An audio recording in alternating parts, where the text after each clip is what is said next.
Assalamualaikum warahmatullahi wabarakatuh. Makna kematian di sisi manusia adalah kematian badan-badan manusia. Karena selama ini iman akidah manusia masih memandang diri manusianya. Akan tetapi kematian di sisi Allah beda dengan kematian di sisi manusianya. Kematian di sisi Allah adalah sejak detik-detik akil balai mulailah jiwa manusia itu mati.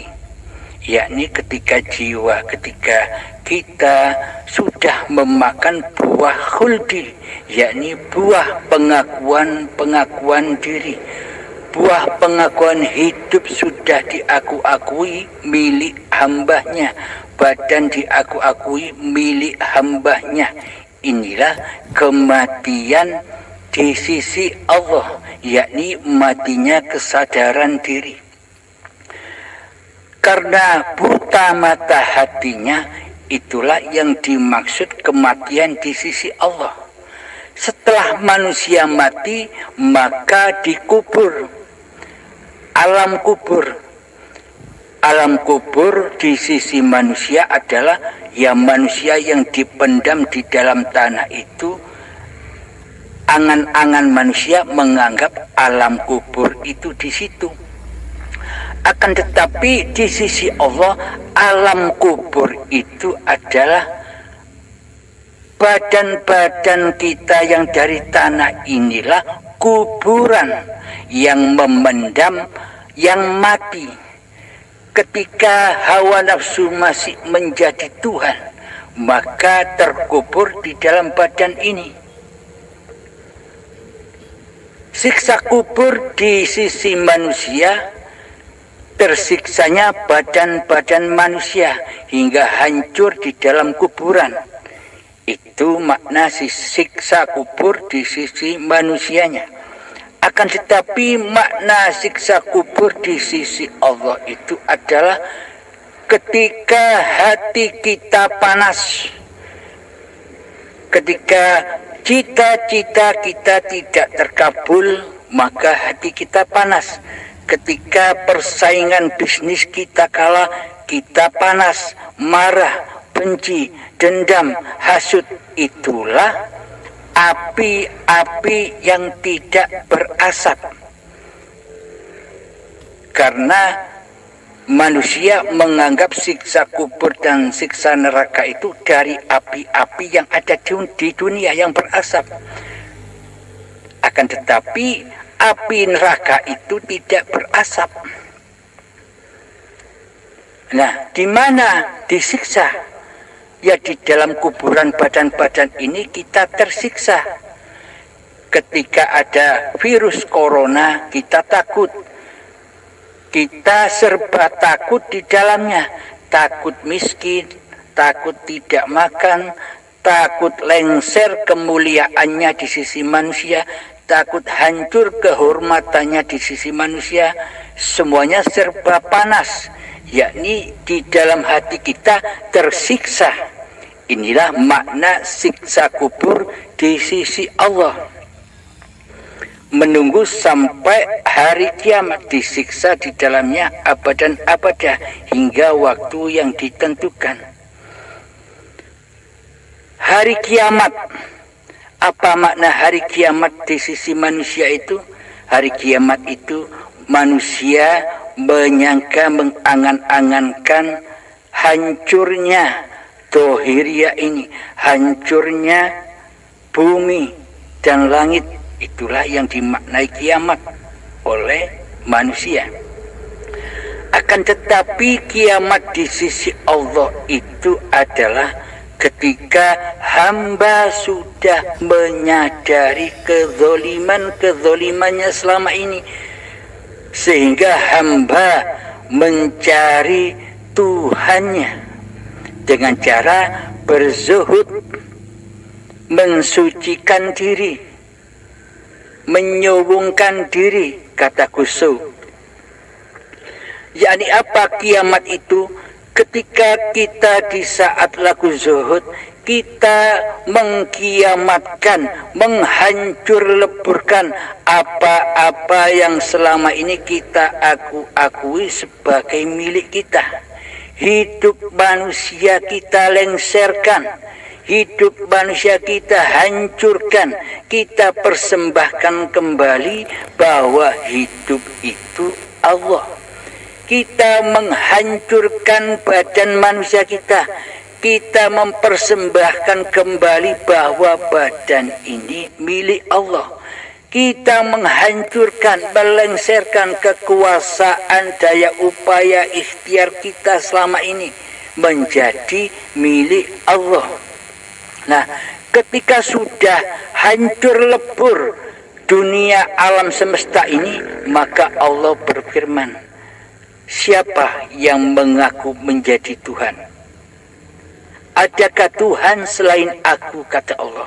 Nah, ketika sudah hancur lebur apa yang sudah diakui oleh manusianya di dalam laku zuhudnya, maka hidup itu akan ngaku bahwa innani anallah la ilaha illa ana, sesungguhnya aku ini Allah, tiada Tuhan selain aku. Inilah firman Allah. Kiamat, setelah kiamat hari kebangkitan. Hari kebangkitan, pemahaman manusia, angan-angan manusia adalah seperti bangkitnya badan-badan ini. Diilustrasikan seperti kecambah yang cukul dari tanah. Inilah makna hari kebangkitan di sisi manusia.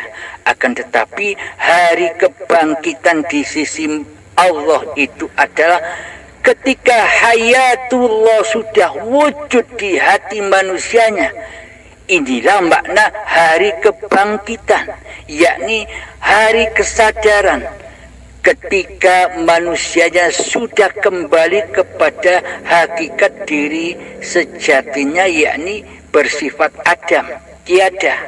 Yang bangkit siapa? Yang bangkit, yang nyata, yang wujud Allah sendiri di hati salik yang sudah mencapai makom hakikat diri sejati dirinya yang tak ada, yang tak wujud, yang mati dan sebagainya, seluruhnya ada di dalam sifat muhalnya Allah. Inilah yang dimaksud hari kemudian. Hari akhirat. Hari akhirat manusia memaknai ketika nanti peristiwa itu terjadi, ketika badan sudah mati, nanti setelah hari kiamat ada hari akhirat. Itu menurut di sisi manusia. Akan tetapi hari akhirat di sisi Allah itu alam lillahi ta'ala, itulah akhirat. Rabbana atina fid dunya hasanah wa fil akhirati hasanah wa qina azabannar. Yakni ketika badan kita beribadah, ketika di hati kita masih wujud manusianya, itulah dunia. Jadi ibadah kita selama ini tidak sampai kepada akhirat. Karena penguasa di dalam ibadah itu adalah manusianya.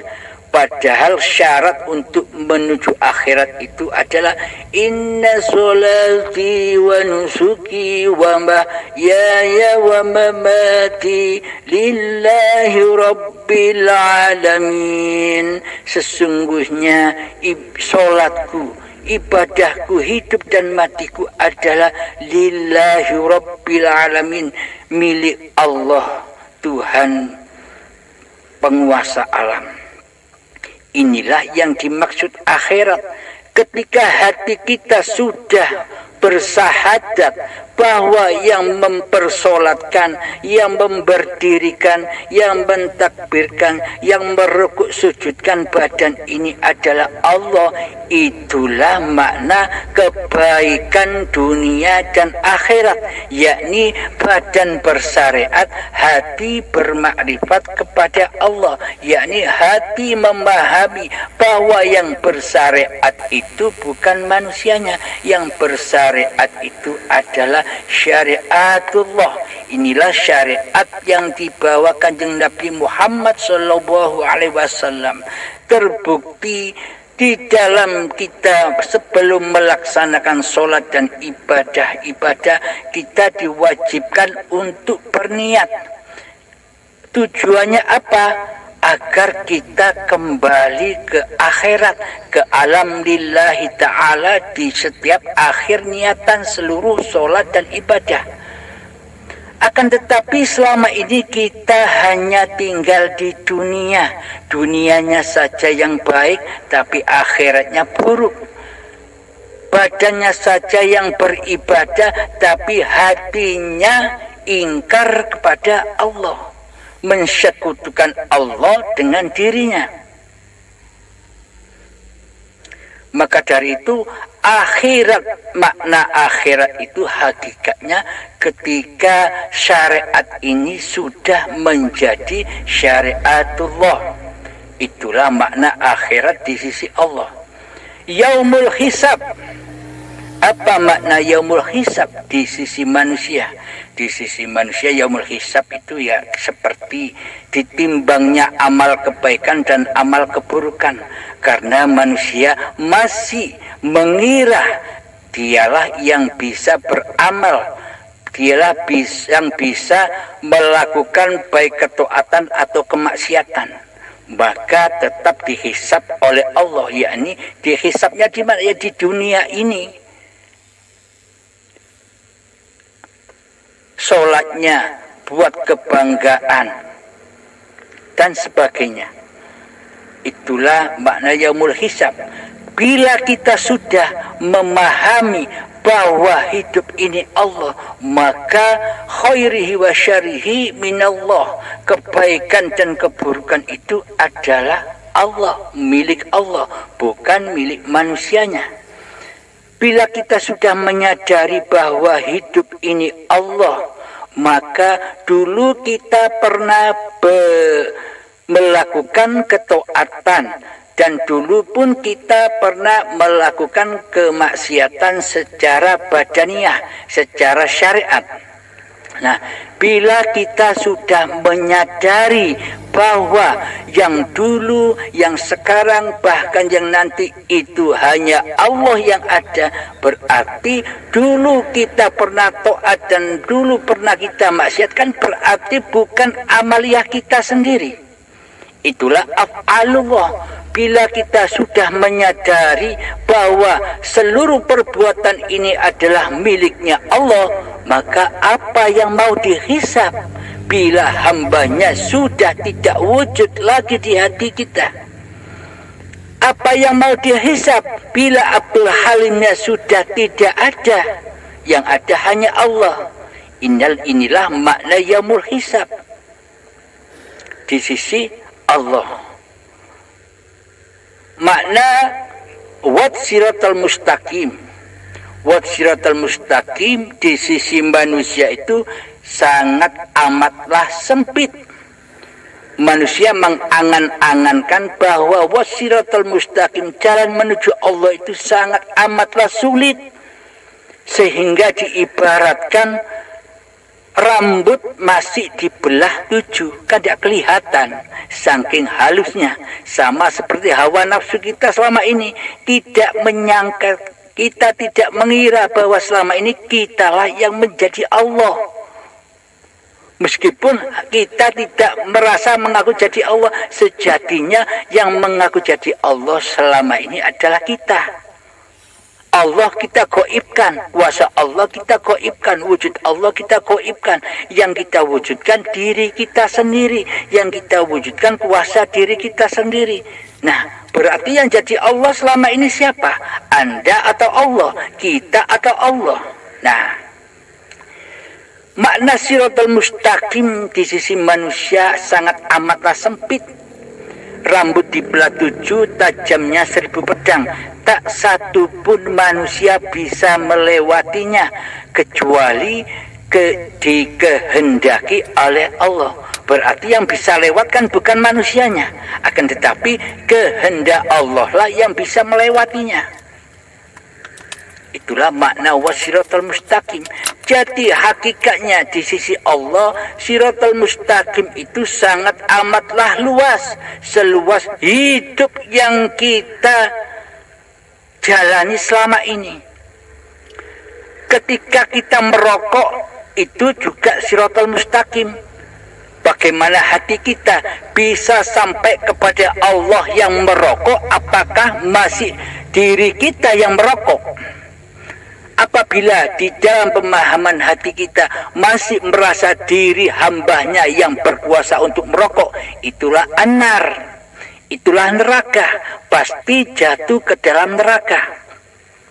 Namun apabila kita sudah menyadari bahwa yang berafal di dalam keadaan merokok ini hanyalah hidup, yakni Allah yang mempergerakkan tangan ini untuk merokok, inilah yang disebut jalan siratal mustaqim, sampailah kepada wajhullah. Jadi jalan buat siratal mustaqim itu ada di sholat, ada di seluruh ibadah, ada di dalam makan kita, di dalam mandi kita, di dalam berdiri, duduk, berjalan kita, seluruhnya.